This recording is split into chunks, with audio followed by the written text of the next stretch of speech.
శ్రీ దుర్గాదేవి కాళీమాత ఆశీస్సులతో జ్యోతిష్యం చెప్పబడును. స్త్రీ పురుషులకు ఎటువంటి సమస్యలకైనా 100% ఫోన్ ద్వారానే జ్యోతిష్యం చెప్పబడును. ప్రేమ సమస్యలు, పిల్లలు పెద్దల మాట వినకపోవడం, సంతానం, విడాకులు, పెళ్లి సమస్యలు, భార్యాభర్తల సమస్యలు, మీ జీవితంలో ప్రతి ఒక్క సమస్యకి గురువుగారి దగ్గర పరిష్కారం కలదు. ఈ గురువుగారి ద్వారా ఎంతో మంది లబ్ధి పొంది ఉన్నారు. Guruji phone number 7075910313. ఓం సాయిరామ్. సమర్థ సద్గురు సాయినాథ్ మహారాజ్కి జై. సాయిబాబా భక్తులందరూ కూడా నమస్కారం అండి. సాయినాథుని ఆశీస్సులతో అందరూ కూడా సుఖంగా, సంతోషంగా, అష్టైశ్వర్య, ఆరోగ్య అభివృద్ధితో ఉండాలని మనస్ఫూర్తిగా కోరుకుంటూ ఈరోజు ఈ వీడియోని మొదలు పెడుతున్నాను. ఈరోజు వీడియో ఏంటంటే, ఈరోజు సాయంకాలం 6:30 3 శుభవార్తలు వినబోతున్నావు బిడ్డ. జరగబోయేది ఇదే. అదేంటో వెంటనే తెలుసుకో అని మన బాబాగారైతే ఈరోజు మనకి చాలా అద్భుతమైనటువంటి సందేశంతో అయితే మన ముందుకు వచ్చారండి. మరి మన బాబాగారు ఈరోజు మనకి ఎలాంటి సందేశం అందించాలి అనుకుంటున్నారో ఆయన మాటల ద్వారానే తెలుసుకుందాం. ఆయన మాటలు వినే ముందుగా ఈ వీడియో కనుక నచ్చినట్లయితే లైక్ చేసి షేర్ చేయండి. మరిన్ని వీడియోస్ కోసం మన ఛానల్ని సబ్స్క్రైబ్ చేసుకుని మాకు కొంచెం సపోర్ట్ చేయండి. మరి మన బాబాగారి సందేశం ఏంటంటే, బిడ్డ, ఈరోజు నీ జీవితంలో ఈరోజు సాయంకాలంలోపు మీ ఇంట్లో ఒక అద్భుతాన్ని తప్పకుండా చూడబోతున్నావు. ఎప్పుడైనా సరే ఒకటి గుర్తుపెట్టుకో బిడ్డ. అంటే నేను ఏం చెప్తున్నానో, ఎవరి కోసం చెప్తున్నానో నువ్వు ఒక్కసారి ఆలోచించుకో. నువ్వు ఈ విషయాన్ని ఎప్పుడు కూడా మర్చిపోవద్దు బిడ్డ. ఎప్పుడు కూడా పదే పదే గుర్తు చేస్తూ ఉంటాను. నీ బాబా తోడు ఉండగా నీకెందుకు భయమని. ప్రతిసారి కూడా ఈ మాట నీ సాయి తండ్రి చెప్పినట్లుగా ఉంటుంది కదా తల్లి. నీ జీవితం ఒక అద్భుతం జరగబోతుందని నన్ను నమ్ము. ఇప్పుడైనా కానీ నా మాటలు పూర్తిగా విన్న తర్వాత, అంటే ఎప్పుడైతే నా సాయి తండ్రి అంతా నాకు మంచి చేస్తారని నన్ను మనసులో తలుచుకుని సందేశం వింటావో, ఈ సందేశం వినడానికి సిద్ధమయ్యావో, ఆ క్షణమే ఇంకాస్త అద్భుతం నీ ముందుకు వచ్చేస్తూ ఉంటుంది తల్లి. అసలు ఈ అవకాశాన్ని ఎప్పటికీ కూడా వదులుకోవద్దు. నీ మనసులో నువ్వు ఎంతటి పశ్చాత్తాపం కూడా అస్సలు పెట్టుకోవద్దు. అది నీ బాబాకు కూడా తెలుసమ్మా. మంచి మనసుతో నన్ను ఎప్పుడూ కూడా మంచి జరుగుతుంది. ఎందుకంటే చీమకు కూడా హాని తలపెట్టినటువంటి మంచి మనసు నీ తల్లి. ఎప్పుడు కూడా నిన్ను చాలామంది కూడా కష్టపెట్టాలని చూస్తున్నారు. ఎలాంటి ఆలోచనలు కూడా మనసులో పెట్టుకోకుండా, దిగులు పడకుండా నీకైనా మంచి జీవితాన్ని నేను నీకు అతి త్వరలోనే మంచి జీవితాన్ని పొందబోతున్నావు తల్లి. అవును బిడ్డ, జీవితంలో ఒక మంగళకరమైనటువంటి రోజు రాబోతుంది. ఆనందంగా ఉంది కదా.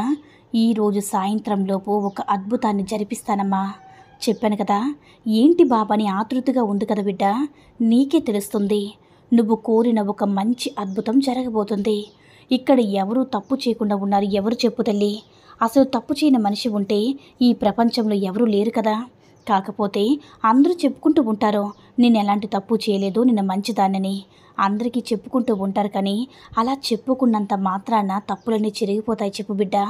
కాలం అనేది ఎప్పుడు కూడా వెనక్కి వెళ్తుందో చెప్పు. కాలం అనేది అందరు చేసిన తప్పుల్ని గుర్తుపెట్టుకుంటుంది.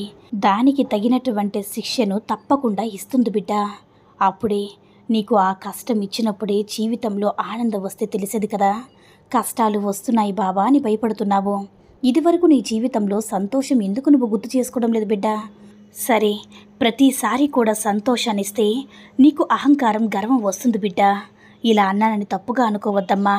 నాకేంటి, ఒకరితో నాకేంటి పని, నాకు అన్నీ ఉన్నాయి, నాకు వీరితో అవసరం లేదని అహంకారం నీలో వస్తుంది తల్లి.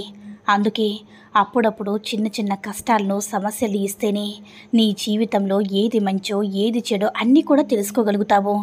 ఆ సుఖాన్ని, అంటే నేను ఏదైతే నీకు సంతోషాన్ని ఇస్తానో ఆ సంతోషాన్ని నువ్వు సంతోషంగా ఆస్వాదించగలుగుతావమ్మా. అలా కాకుండా లేని దానికోసం ఆరాటపడుతూ ఏదో చేయాలని, ఇంకేదో చేయాలని అనుక్షణం ఏదో ఒకటి చేస్తూ ఉంటే మనశ్శాంతిని నువ్వు కోల్పోవలసి వస్తుంది. కాబట్టి అలా ఎప్పుడు కూడా చేయొద్దు. ఒకటి వదులుకుంటేనే కదా ఇంకొకటి నీ దగ్గరికి వస్తుంది. కష్టాలు వదిలేస్తే అప్పుడే సంతోషం నీ దగ్గరికి వస్తుంది. సంతోషం నీకు కావాలంటే నువ్వు కష్టపడాలి. అప్పుడే కదా సంతోషం అనేది నీ దగ్గరికి వస్తుంది. అలా కాకుండా బాబా నాకు ఎలాంటి కష్టాలు ఏమి వద్దు, నాకు సంతోషమే కావాలంటే ఎలా చెప్పు? అలా అడగడం నీకు ఏమన్నా న్యాయంగా ఉందా చెప్పు బిడ్డ? కోరికలు కోరమని, తీర్చమని అడుగు, న్యాయంగా ఉంది. నా బాధలు పరిష్కరించమని అడుగు, అది కూడా న్యాయమే. అది కాకుండా నాకు కష్టాలు వద్దు, నాకు ఈ జీవితమే వద్దు అంటే న్యాయమైన బిడ్డ ఇలా అనడం అసలు నీకు సవ్యంగా ఉందా చెప్పు? ఒకసారి నువ్వే ఆలోచించు తల్లి, నీకే తెలుస్తుంది. ఏం జరిగినా సరే ఇది దైవ నిర్ణయం. నా బాబా నాకు మంచి చేస్తారని చెప్పు. ఎప్పుడు కూడా ఖచ్చితంగా నీకు మంచి జరుగుతుంది. ఇక నీకు మంచి పరిష్కారం కూడా లభిస్తుంది బిడ్డ. నీ సాయి మాటలు చెప్పిందే చెప్పినట్లు జరిగితే అంతా కూడా జాగ్రత్తగా మనసులో గుర్తుంచుకో. అప్పుడు నీ జీవితం నీకు నచ్చినట్లుగా ఉంటుంది. అతి మంచితనం అనేది మనిషికి స్ఫూర్తిని, బుద్ధిని ఇస్తుంది. అయినా సరే మన్నించవచ్చంటే అన్ని తప్పులు మన్నించమని చెప్పడం లేదు తల్లి. మన్నించి తగ్గ తప్పులు మాత్రమే ఏవని తెలుసుకుని మన్నించాలి. అంటే ద్రోహం చేసిన వాళ్ళని ఎప్పుడు కూడా మన్నించకూడదు. ఎందుకంటే ఒకసారి నీ దగ్గర నేను మారాను, నిన్ను చాలా మంచిగా ఉన్నానని నమ్మిస్తారు. కానీ అదే పనులు చేస్తూ ఉంటారు. అలా ఉంటే మళ్ళీ నీకే కదా తల్లి కష్టాలు. కోరి కొని తెచ్చేదానివి అవుతావు కదా. ఎప్పుడు కూడా మార్చాలని అనుకోవద్దు. నీలాగనే ఉండు. అప్పుడు నీకు మంచి రోజులు వస్తాయి బిడ్డ. అప్పుడే నీ జీవితం నీకు నచ్చినట్లుగా మారుతుందని గుర్తుపెట్టుకో. ఇక నువ్వు ఏ మాత్రం కూడా దిగులు పడవద్దు. సర్వ సుఖాలన్నీ కూడా అనుభవించబోతున్నావు తల్లి. అన్ని రోజులు కూడా నీకు మంచి రోజులు వస్తున్నాయి. జీవితాంతం కూడా నీకు తోడుగా ఉంటాననే కదా ఈ బాబా నీకు మరీ మరీ చెప్తున్నాడు. అసలు నువ్వు దేనికి కూడా దిగులు పడవద్దు. నువ్వు నీలాగా మంచిగా ఉండు. ఖచ్చితంగా నీకైనా మంచి జీవితం నీ వద్దకు తప్పకుండా వస్తుంది బిడ్డ. సంతోషంగా ఉండు. నీకైనా మంచి జీవితం రాబోతుంది. జీవితంలో ఎన్నో అద్భుతాలు జరగబోతున్నాయి. ఏంటి బాబా ఈ అద్భుతమని అడుగుతున్నావు కదా. మీ ఇంట్లో నీకు తెలియకుండానే ఒక మంచి ఊహించినటువంటి శుభవార్త వినబోతున్నావు తల్లి. ఏంటంటే పిల్లలు పుట్టలేదని బాధపడుతున్నావు కదా.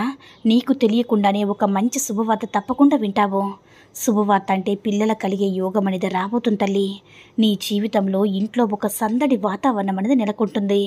ఇక ఎప్పుడైనా సరే ఎవరైతే ఉన్నారో అంటే ఉద్యోగం కోసం బాధపడుతూ ఉన్నారో, ఉద్యోగం రాలేదని ఎవరైతే ఎంతగానో ఎదురు చూస్తూ ఉన్నారో, మీరు కోరుకున్న ఉద్యోగం కూడా మీకు తప్పకుండా వస్తుంది. ఆ ఉద్యోగంతో మీరు సంతోషంగా ఉండగలుగుతారు. అలాగే మీ తల్లిదండ్రులు కూడా, మీ కుటుంబ సభ్యులు కూడా చాలా ఆనందంగా చూసుకుంటారు. పెళ్లి కాలేదని, సంబంధం కుదరలేదని బాధపడుతూ ఉన్నారు కదా. ఈరోజు సాయంకాలం కోసం అంటే ఏ సంబంధం అయితే కావాలని ఎదురు చూస్తూ ఉన్నారో ఆ సంబంధం కుదిరి మాకు ఇష్టమని చెప్పి వాళ్ళు మీకు ఒక మంచి శుభవార్త అయితే వినిపించడం ద్వారా మీ ఇంట్లో పండగ వాతావరణం తప్పకుండా నెలకొంటుంది బిడ్డ. కాబట్టి ఇంకా బాధపడవద్దు. ఈ సంతోషాలు, అద్భుతాలన్నీ కూడా నీ బాబా చేసినటువంటి ఒక అవకాశం అని చెప్పుకుంటాను. ఈ అవకాశాన్ని నువ్వు సద్వినియోగం చేసుకో తల్లి. ఎప్పుడు కూడా ఆనందంగా ఉండు. నీ సంతోషాన్ని ఎప్పుడు కూడా వృధా చేసుకోకుండా సంతోషంగా ఉండు తల్లి. అన్నీ ఇక నీకు మంచి రోజులే. ఇక నీకు తిరిగే ఉండదు. నీ జీవితం అంతా కూడా మారిపోతుంది. ఇక శుభవార్త మీద శుభవార్త వింటావు. సమాజంలో కీర్తి, గౌరవం, ప్రతిష్టలు, మంచి పేరు అన్నీ కూడా తప్పకుండా వస్తాయి. పేరు ప్రతిష్టలు వచ్చినా, ఎంత డబ్బు వచ్చినా సరే గర్వాన్ని, అహంకారాన్ని మాత్రం ఎప్పుడూ చూపించొద్దు బిడ్డ. నీకు ఉన్నంతలో కొద్దిగా సహాయం చేస్తూ ఉండు. అదే నీకు గొప్ప పుణ్య ఫలితాన్ని ఇస్తుంది తల్లి. నీ బిడ్డలకి ఎంతో మంచి చేస్తుంది. నీకున్నటువంటి చెడు కర్మ ఫలితాలన్నీ కూడా తీసేస్తుంది. ఇక నుంచి నీ కుటుంబ సభ్యులతో సంతోషంగా ఉంటావు కదా. నా యొక్క ఆశీర్వాదం అనేది నీకు తప్పకుండా ఉంటుందమ్మా. ఇక ఎప్పుడు కూడా నువ్వు సంతోషంగా ఉంటావు అని మన బాబాగారైతే ఈరోజు మనకి చాలా అంటే చాలా అద్భుతమైనటువంటి సందేశాన్ని అయితే అందించారండి. సాయి మహిమల ద్వారా వచ్చిన ఈ సందేశం మీ అందరూ కూడా నచ్చిందని అనుకుంటున్నాను. ఈ వీడియో కనుక నచ్చినట్లయితే మిగతా సాయి భక్తులందరూ కూడా రీచ్ అయ్యేలా షేర్ చేసి లైక్ చేయండి. అలాగే మరిన్ని వీడియోస్ కోసం మన ఛానల్ని సబ్స్క్రైబ్ చేసుకుని మాకు కొంచెం సపోర్ట్ చేయండి. ధన్యవాదములు. సర్వేజన సుఖినో భవంతు. జై సాయిరామ్.